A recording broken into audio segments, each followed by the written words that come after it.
திரு Henry வணக்கம். இதுக்கு முன்னால் கொஞ்ச நாளைக்கு முன்னால் நம்ம காசா கிராண்ட் நிறுவனம் பற்றி பேசணும். அது வந்து அனாதீன இடம்னு சொல்லிட்டு திரு ஹென்றி இங்கே உட்காந்துட்டு இருக்கிற அதே இடத்துல ஒரு IRS ஆஃபீஸர் வந்து உட்காந்து அழுதுட்டு போனார் சார். GST commissioner. ஆமாம், ஒரு GSTயில் ஒர்க் பண்ணக்கூடிய ஒரு IRS ஆஃபீஸர் வந்து உட்காந்து உண்மையிலே அழுதாருன்னு.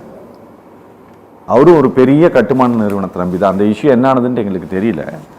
இந்த விவகாரத்துக்குள்ள இதுக்கு யாரு ரெஸ்பான்சிபிலிட்டி? வாங்கின மக்கள் இருக்காங்கல்ல சார், அவங்க தான் இதுக்கு ரெஸ்பான்சிபிலிட்டி.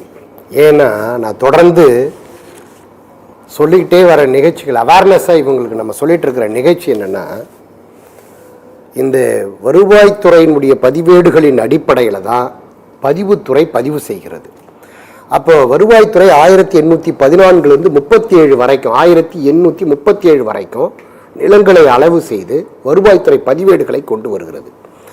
அந்த அடிப்படையில் தான் 1860 பதிவு சட்டம் வருகிறது. 1865 பதிவுகள் நம்ம சொத்தை போய் பதிவு செய்ய நாம் விரும்பினால் பதிவுகளில் அந்த தகவல்கள் இருக்கும். அதை தவிர்த்து 1911 செட்டில்மெண்ட் என்று சொல்லி பிரிட்டிஷ் கவர்மெண்ட் செட்டில்மெண்ட் ஒரு ரெக்கார்டை கொண்டு வந்தது. அதில் யார் யாருடைய நிலம், என்னென்ன விவரங்கள், எவ்வளவு எக்ஸ்டெண்ட் அப்படிங்கிற வரைக்கும் ப்ராப்பராக இப்போ இருக்கக்கூடிய இந்த கிராமங்கள் எல்லாம் அப்பொழுது சோத்திரம் என்று இருக்கும். பிறகு இப்பொழுது இருக்கக்கூடிய survey number, down survey number, RS number, ரீசர்வே number, இவைகள் எல்லாம் அப்பொழுது பைமாஸ் எண்களாக கொடுக்கப்பட்டிருக்கும். நிறைய நான் சொல்லியிருக்கிறேன், இந்த பைமாஸ் எண்களிலிருந்து புலை எண்கள் மாறும் பொழுது கூட பல பிரச்சனைகள் உருவாகிறது. அதனால் அதுக்கு கோரிலேஷன் என்று சொல்லி தொடர்பு படுத்தக்கூடிய ஒரு சான்று வாங்கி தான் நீங்கள் பார்த்து வாங்கணும் அப்படின்னு சொல்லி சொல்கிறோம். இதையெல்லாம் கட்டுநர்களுக்கு நீங்கள் உங்களுக்கு நிலங்களை வாங்கும் பொழுது நீங்கள் மாத்திரம் இதை வச்சுக்கல, பல எண்ட் யூசர் விற்கிறீங்க, முழுக்க முழுக்க நீங்கள் இதை பார்த்து வாங்கணும், அதை டெவலப் பண்ணி நீங்கள் விற்கணும் அப்படின்னு சொல்கிறோம். ஆனால் கூடுதலாக விற்கின்றவர்கள் பர்ச்சேசர் நீங்கள் அவேர்னஸாக இருக்கணும். நீங்கள் அந்த சொத்துக்களை பற்றி எதுவுமே தெரியாமல் முந்தைய ஆவணங்களை பார்க்காம அவசர கோலத்தில் அவசரமாக நீங்கள் அதை லோனை வாங்கி இப்படிப்பட்ட பிரச்சனைகளுக்கெல்லாம் நீங்கள் தள்ளப்பட்டு ஆளாக்கிவிடக்கூடாதுன்னு நம்ம தொடர்ந்து சொல்லிக்கிட்டு வரோம். 1911 பிறகு 36 அந்த செட்டில்மெண்ட்டே அகைன் ரீசெட்டில்மெண்ட்டாக நடக்குது. பிறகு நகரங்களாக்கப்பட்டதுக்கு பிறகு டவுன் சர்வேவாக நடக்குது. அதன் பிறகு 1947 சுதந்திர இந்தியாவுக்கு பிறகு இந்த சட்டங்கள் எல்லாம் 1948 அதுக்கு முன்னாடி இருந்த எஸ்டேட் ஆக்ட் ஒழிக்கப்படுகிறது, இனாம் ஆக்ட் ஒழிக்கப்படுகிறது, மைனர் இனாம் ஆக்ட் பகுதியாக இருந்த இனாம்களாம் ஒழிக்கப்படுகிறது, ஜமீன்களால் அடிவாரம் மேல்வாரம் என்று சொல்லி பயன்படுத்தப்பட்ட அந்த சட்டங்களும் ஒழிக்கப்படுகிறது. ஒட்டுமொத்தமாக இந்த நிலங்கள் அனைத்தும் கவர்மெண்ட்டோட சர்ப்ளஸ் லேண்டில் உபரி நிலங்களுடைய பட்டியலில் வைக்கப்படுகிறது. இந்த அத்துணை ஆவணங்களும் தற்பொழுது ஆவண காப்பகத்திலும் அந்தந்த மாவட்ட தலைநகரங்களிலும் கலெக்டரேட்லையும் ஆவணங்களை பாதுகாத்து பத்திரமாக வைக்கப்பட்டிருக்கிறது. பிறகு 1956 மொழிவாரி மாநிலங்கள் பிரிக்கப்பட்ட பிறகு இந்த நிலங்கள் குறித்த தகவல்களை எல்லாம் சேகரித்து வைத்ததோடு அரசு பல ஆணைகளை பிறப்பித்து disposal of surplus land act என்று சொல்லி இந்த அரசு நிலங்களை எல்லாம் அசைன்மெண்ட் பண்ணுது, அசைன்மெண்ட் பட்டாவாக கொடுக்கிறது.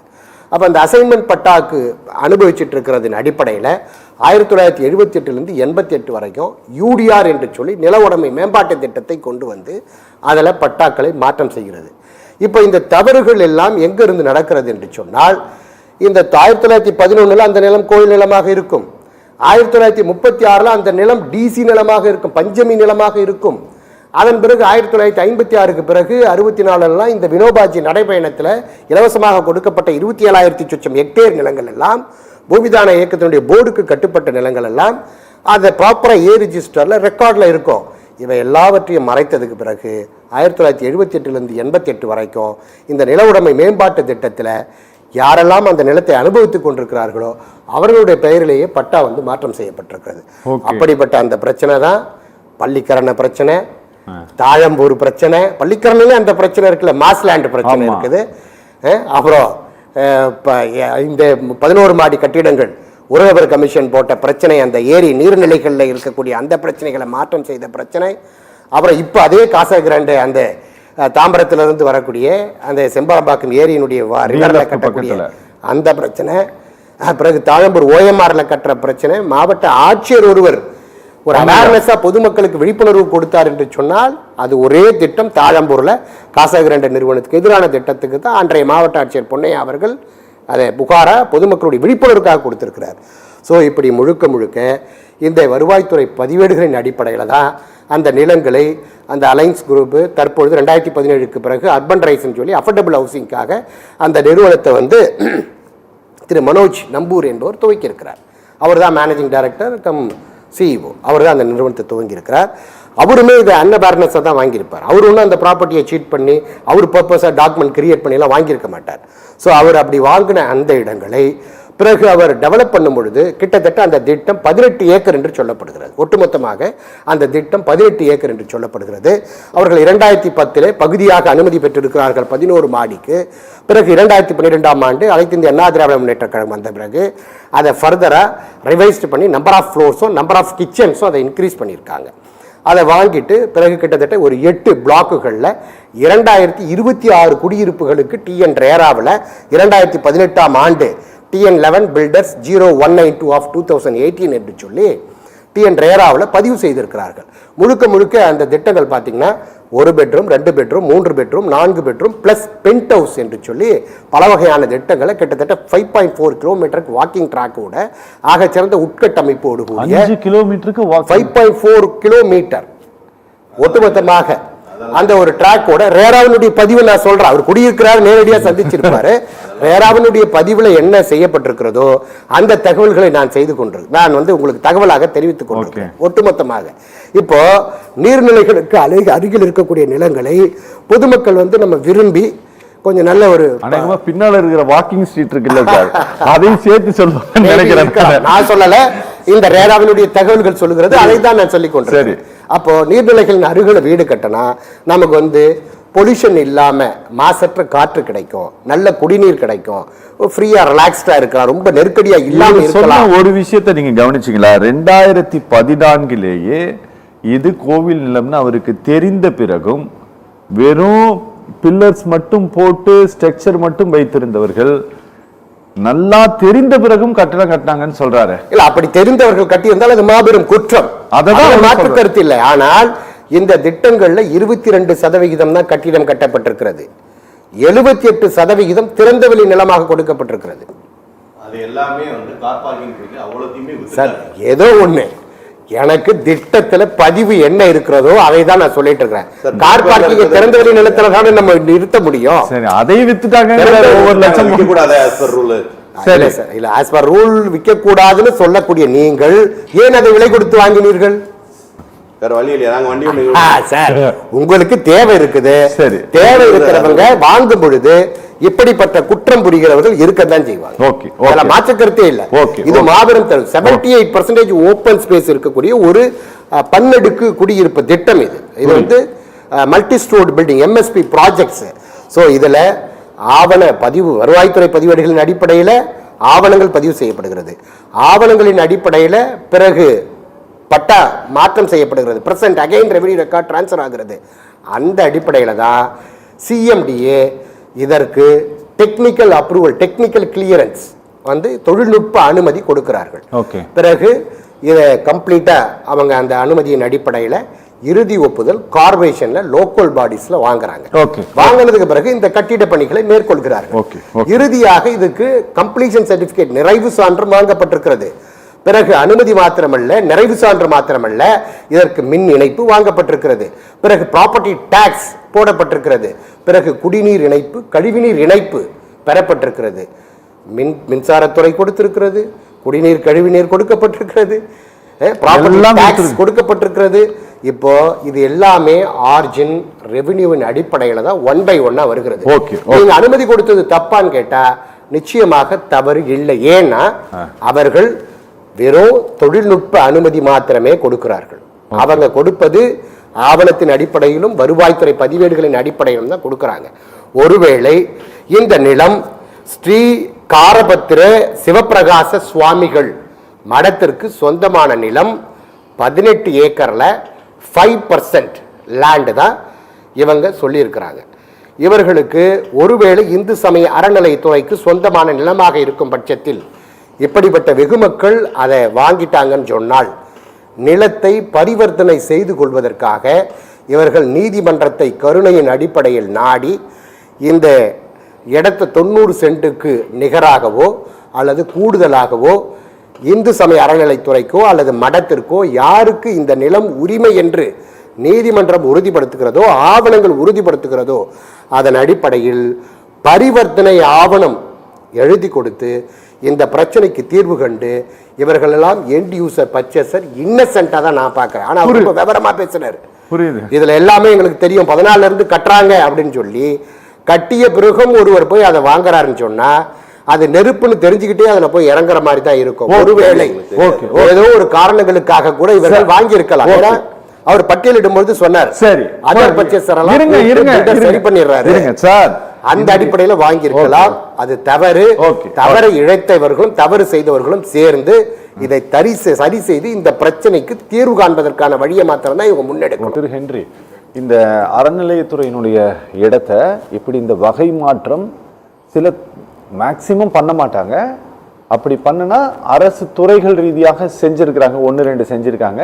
அது எனக்கே கூட தெரியும்னு வச்சுக்கோங்களேன் சிலதெல்லாம். ஆனால் இப்படி இந்த மாதிரி ஒரு தனியார் நிறுவனம் இப்படி வந்து தவறுதலாக கட்டிட்டாங்க இப்படிங்கிற காரணத்தை வைத்து இப்படி ஒரு வகை மாற்றம் பண்ண முடியுமா, பரிமாற்றம் பண்ணிக்க முடியுமா? முன்னுதாரணம் ஏதாவது இருக்கான்னு? எந்த மடத்துடைய சொத்தையும் அரசு வந்து இந்து சமய அறநிலைத்துறை கையகப்படுத்தக்கூடாது. சரி, மடத்தினுடைய மடாதிபதிகளுடைய கட்டுப்பாட்டில் இருக்கக்கூடியது மடம், அது தனி. முதல்ல இந்த உயிலை பார்க்கும்போது அது ஒருவேளை மடத்துக்கு சொந்தமானதாக இருந்தால், உயிலை பொறுத்த வரைக்கும் ரெஜிஸ்டர்டு ஆர் அன்ரெஜிஸ்டர்டு. ஏன்னா உயிலை எழுதி வைக்கிறவர் இறுதி காலகட்டத்தில் உயிர் போகக்கூடிய நிலைமையில எழுதி வைக்கிறது. அது ரிஜிஸ்டர் ஆஃபீஸ் போய் பதிவு பண்ணணும்னு அவசியம் இல்லை. 2 சாட்சிகள் இருந்தால் போதும், சொத்தினுடைய விவரங்கள் இருந்தால் போதும், அவர் எழுதிடலாம். இன்னும் அது எதுவுமே தெரியலன்னா கொரட்டூர் கிராமத்தில் என் பேரில் இருக்கிற 95 சென்ட் எழுதினார்னா கூட போதும்.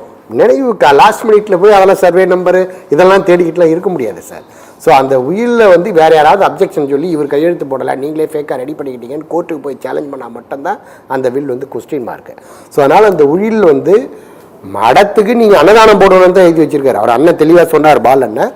ஒரு நாள் ஒன்று இருக்குது, வேலை ஒன்று இருக்குன்னா 3 வேலை ஒரு நாள் ஒரு ஆளுக்கு சாப்பாடு 3 பேருக்கு போடணுன்றது தான் பொருள். ஸோ அப்போ அது கண்டிஷன் இல்லைனாவே ஆட்டோமேட்டிக்காக இவங்க என்ஜாய்மெண்ட்டுக்கு வந்து டெய்லி 100 பேருக்கு கூட போட்டுருவாங்க. நீங்கள் அது போட்டுருவாங்க, பிரச்சனை இருக்காது. ஸோ அதனால சார் இது இந்து சமய அறநிலையத்தை போய் அதில் இன்வால்வ் ஆகி அந்த ப்ராப்பர்ட்டியை கையகப்படுத்துறது வந்து சட்டத்துக்கு புறம்பானது. மடத்தினுடைய சொத்து மடத்தினுடைய படுத்தல சார். அவங்க என்ன சார் இன்னும் கையகப்படுத்தவே இல்லைன்னு இப்போ அவங்க சொல்லும் போது அப்படிதான் HRNCன்ற மாதிரி தான் சொன்னாங்க. ஸோ அவங்க கையகப்படுத்தினாங்களா படுத்தலையாங்கிறது வந்து அங்கே கள நிலவரம் என்னன்றது அங்கே இருக்கிறவங்களுக்கு தான் தெரியும். நம்ம அவங்க பேசின கருத்தின் அடிப்படைகளில் நம்ம சொல்கிறோம். ஒருவேளை அவங்க கையகப்படுத்தினால் அது தவறு. கையகப்படுத்தக்கூடாதுன்னு சொன்னால் இதை பொறுத்தவரைக்கும் இது மடத்துக்கு கூட ரைட் இல்லை. மடத்துக்கு சாப்பாடு போடணும், அவ்வளோதான். மடத்துக்கு சாப்பாடு போடலைன்னா ஆட்டோமேட்டிக்காக கண்டிஷன் அவர் ஒபே பண்ணலைன்னா இவருக்கு தான் அது என்னன்றது அவர் ஃபர்தர் கண்டிஷன் அதில் போடலைன்னு சொல்லி வில்லில் ப்ராப்பராக சொல்கிறாரு. அப்படி இருக்கும்போது ஆட்டோமேட்டிக்காக யாருக்கு உயிர் எழுதி வச்சிருக்கிறாரோ அந்த கிளைமெண்ட்டுக்கு தான் அந்த ப்ராப்பர்ட்டி ப்ராப்பராக ரைட் வரும். ஸோ அப்போ நீங்கள் அந்த நபருக்கோ இல்லை அந்த மடத்துக்கோ அதை கிளைம் கேட்டு வந்தாலும் இவர் சொல்கிற அந்த 3 ஏக்கர் அந்த பில்டருக்கு பக்கத்திலே இருக்குன்றாரு. அவங்க எக்ஸ்சேஞ்ச் பண்ணி கொடுத்துட்டு போக வேண்டியது. ஏன்னா வெகுமக்களுடைய பிரச்சனை. இப்போ அவர் சொல்லும்பொழுது நீங்கள் ஒருவேளை இந்து சமய அறநிலையத்துறை சொத்தை இந்த மாதிரி ஆட்கள் வாங்கிட்டாங்கன்னா அவங்க சொல்லுவாங்க, வாங்குபவர்களுடைய காமன் பப்ளிக் நம்மலாம் வாங்கிட்டோம்னா இன்க்ளூடிங் மீ ஆல்சோ, அவங்க என்ன சொல்லுவாங்கன்னா இது வாங்குறவங்க நீங்கள் அண்ணா வேற இருந்தீங்க, அது நீங்கள் தான் பொறுப்புன்றுவாங்க. கரெக்ட். வக்போர்டு சொத்து சேம் கண்டிஷன், பஞ்சமி நிலம் சேம் கண்டிஷன். அதே மாதிரி எனி கவர்மெண்ட்டோட ப்ராப்பர்ட்டியை நம்ம தெரியாமல் வாங்கிட்டோம்னா இது வந்து சப்ஜெக்ட் டு த கண்டிஷன் வந்து பர்ச்சேஸருடைய ரெஸ்பான்சிபிலிட்டின்றான். இது கவர்மெண்ட் இன்ஸ்டியூஷனுடைய எனி ப்ராப்பர்ட்டி, டிபார்ட்மெண்ட்டோட எனி ப்ராப்பர்ட்டி, இதுக்கெல்லாம் இதுதான் அவங்க சொல்லக்கூடிய பதில். ஆனால் இது தனியார் நிறுவனம். இப்போ நம்ம ஆவணங்களின் அடிப்படையிலையும் எல்லாரும் பேசுகிறதின் அடிப்படையிலையும் அவங்க முழுக்க பணம் கொடுத்து தான் வாங்கியிருக்கிறாங்கன்றது மாற்றுக்கருத்து இல்லை. ஆனால் இங்கே மனிதாபிமான அடிப்படையில் அவர் சார் அசோசியேஷனுடைய பிரசிடெண்ட்டாக செக்ரட்டரியான்னு தெரியல, அவர் சொல்கிறபடி அவர் அந்த ரேஸ் பண்ணும்போது அந்த ப்ராப்ளம் பேஸ்மெண்ட் ரேஸ் பண்ணும்போது ப்ராப்ளம் இஷ்யூ ஆச்சு இல்லைங்களா, அந்த இடத்துல அவர் ஸ்டாப் பண்ணியிருக்கலாம். அகைன் இந்த ப்ராப்ளத்தை ஷார்ட் அவுட் பண்ணிடலான்னு சொல்லிட்டு புக்கிங் பண்ணி அந்த ப்ராஜெக்டை அவர் கன்ஸ்ட்ரக்ட் பண்ணி கம்ப்ளீட் பண்ணி இப்போ அந்த ஒரு பிளாக்ல மேபி அந்த ஒரு 95 சென்ட்டில் இருக்கக்கூடிய ஒரு 18 ஏக்கர் ஒரு 5% ப்ராஜெக்டுக்காக மீதி 95% காமன் பப்ளிக்கும் பாதிக்கப்படுறது தான் இங்கே வலிவேதனை. அதனால இதை முழுக்க தார்மீக அடிப்படையில் அவர் பில்டர். இவங்க காமன் பப்ளிக் வந்து 1 கோடி ரூபாய், அவர் சார் சொல்கிற பட்டியெல்லாம் பார்த்தீங்கன்னா ஏதோ 100 கோடி ரூபா வரைக்கும் நாங்கள் இன்ஃப்ராஸ்ட்ரக்சருக்கு 2026 பேரை சேர்ந்து அதில் சிவரேஜ் வாட்டருக்கு கொடுத்தோங்கிறாரு, மெட்ரோ வாட்டருக்கு கொடுத்தோங்கிறாரு, இபி டெபாசிட் கொடுத்தோங்கிறாரு, கார்பஸ் ஃபண்டு கொடுத்தோங்கிறாரு, ஒரு பெரிய பட்டியலே சொல்கிறாரு. 78% ஓப்பன் ஸ்பேஸையும் நாங்கள் காசு கொடுத்து வாங்கிட்டோங்கிறாரு. ஸோ அந்த அளவுக்கு இது எவ்ரி ஒரு காமன் பப்ளிக்கோட ஹார்ட்லி ஏர்னிங் மணி. ஏன்னா ஒரு ரத்தத்தை வேர்வியா செஞ்சு இரவை பகலாக்கி உழைத்து சம்பாதிச்ச பணம் இது, ஹார்ட்லி ஏர்னிங் மணி. அதுக்கு மிகப்பெரிய வேல்யூ இருக்கும். ஆனால் இந்த அர்பன் ரைஸ் அப்படிங்கிற பில்டருக்கு இந்த 95 சென்ட்டுங்கிறது ஒரு பெரிய சப்ஜெக்ட் இல்லை. ஏன்னா நியர்பை ஒரு 3 ஏக்கர்ஸ் வச்சிருக்கிறாரு. கட்டாயம் அவர் தார்மீகமாக இதை பொறுப்பேற்று அவர் தவறு பண்ணிட்டாரு பண்ணலை அப்படின்னு குற்றப்படுத்த நான் விரும்பலை. பட் அவரை நம்பி கஸ்டமர்ஸ் வந்து மேஜராக வாங்கியிருக்காங்க, அவர் மேலே நம்பிக்கை வச்சு வாங்கியிருக்கிறாங்க. இவர் சார் சொல்கிறாரு எங்கள் அப்பார்ட்மெண்ட்ஸ்லேயே வசிக்கக்கூடிய ஒரு குறிப்பிட்ட நபர்கள் அவருக்கு சப்போர்ட்டாக இருக்கிறாங்க, அவங்க ஆதாயம் அடைகிறாங்க, வேறு ப்ராஜெக்ட்லாம் பண்ணி கொடுத்துட்றாருன்றாங்க. ஸோ அதனால் ஆதாயம் அடைந்தவர்களை தவிர மீதி உள்ளவர்களும் பாதிக்கப்படுறாங்க.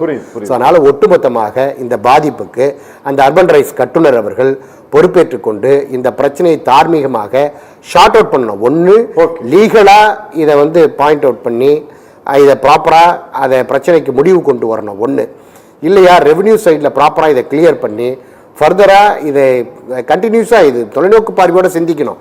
இப்போ டெம்பரரி சொல்யூஷனை முடிச்சுட்டு அப்புறம் ஃபியூச்சரில் பிரச்சனை வர மாதிரி நடந்துக்கக்கூடாது. இது பெர்மனன்ட் சொல்யூஷனை ஒரு நிரந்தரமான ஒரு பிரச்சனைக்கு, இந்த பிரச்சனைக்கு நிரந்தர தீர்வு காண்றதுக்கு அவர் நடவடிக்கை எடுக்கணும். இல்லையா எக்ஸ்சேஞ்ச் டீடு இவங்களுக்கு வந்து அந்த பர்டிகுலர் ப்ராப்பர்ட்டிக்கு யார்கிட்ட இருந்து வாங்கியிருக்கிறாங்களோ அவங்களுக்கு அதை எக்ஸ்சேஞ்ச் டீடியாவது போட்டு தொலைச்சி பண்ணி ஆகணும். அதுக்கு ஏதாவது கோர்ட்டில் ஆர்டர் வாங்கி, ஏன்னா அவங்க வலிமை மிக்கவர்கள். புரியுது. இவங்களுக்கு தினந்தோறும் வேலை பார்க்கணும், காலையிலேருந்து நைட் வரைக்கும் வேலை பார்த்தாதான் இவங்களுக்கு வருமானம். அதனால இவங்க அது பின்னாடி ஓடிட்டு இருக்க முடியாது.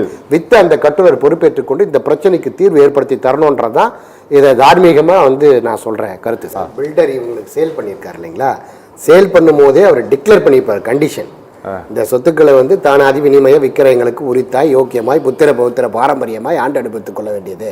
இதில் ஏதாவது வில்லங்கமோ பிரச்சனையோ பிற்காலத்தில் ஏற்பட்டால் நானே முன்னின்று என் சொந்த செலவில் சொந்த பொறுப்பில் தீர்த்து கொடுக்குறேன்ட்டு பில்டர் இவங்களுக்கு டிக்ளேர் பண்ணியிருப்பாரு. பில்டருக்கு வித்தவரும் அவருக்கு டிக்ளேர் பண்ணி இந்த கிளாஸ் வந்து எல்லா சேல் டீட்லயும் இருக்கும் சார். அதனால அவருக்கு ரெஸ்பான்சிபிலிட்டி, அவர் கொஞ்சம் வலிமையாக தான் இருப்பார், பெரிய டெவலப்பரு, பணம் உள்ளவர், 2000 கோடி கூட போட்டு அவர் சரி பண்ணி கொடுக்க முடியும். அவர் தான் இதுக்கு பொறுப்பு இருக்கணுன்றதான் எங்களுடைய வேண்டுகோள்னு கூட சொல்லலாம்.